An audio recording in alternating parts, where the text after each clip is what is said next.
खऱ्या अर्थी जे सकाळचे राग गाण्यासाठी जसं वातावरण हवं तसं इथे होतं. त्यामुळे खूप छान संयोजन केलेलं आहे सगळं. गायला खूप मजा आली. श्रोते अतिशय प्रेमाने सुरेख ऐकत होते, छान दाद देत होते. आणि एक ठाणेकर म्हणून मला अत्यंत अभिमान वाटतो की अशा प्रकारचं एक अप्रतिम फेस्टिवल म्हणजे जे आज भारतामध्ये नावाजलेलं आहे. आणखीन इथला जो माहोल आहे तो इतका सुंदर आहे. आज बघा सकाळचा कार्यक्रम होता 6:30 वाजता हाऊसफुल.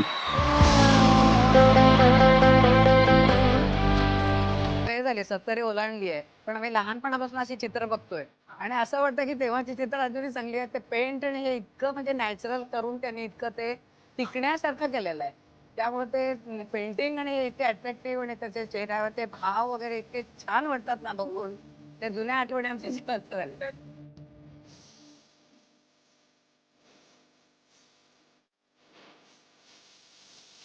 देख के बहुत ही अच्छा लग रहा है कि अपनी संस्कृति को भी हम प्रिजर्व कर रहे हैं, साथ ही साथ राम और कृष्ण के बारे में हम लोगों को नॉलेज भी दे रहे हैं. जो मड आर्ट्स किए हुए हैं यहाँ पे ये बहुत ही मतलब स्पेशल दिख रहे हैं. It's like pleasing to the eyes and it's like coming to a new world absolutely here. दरवर्षी या तलावाभोवती केलेली आकर्षक अशी रोषणाई, वेगवेगळे दिवसभरामध्ये चाललेले वेगळे शास्त्रीय गायनापासून तर वेगवेगळे नृत्य प्रकार, त्यानंतर वेगवेगळे फूड स्टॉल, ह्या सगळ्यांची कानाला, डोळ्यांना आणि चवीला पण रुचिरा पण लोकांची समृद्धी असा हा संपूर्ण असा परिपूर्ण असा फेस्टिवल असतो.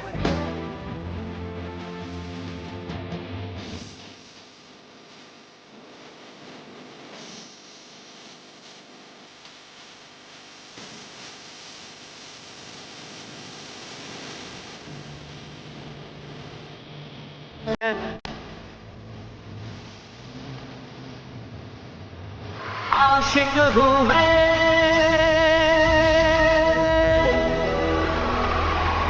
कातिल भी हूँ, सबके दिलों में शामिल भी हूँ.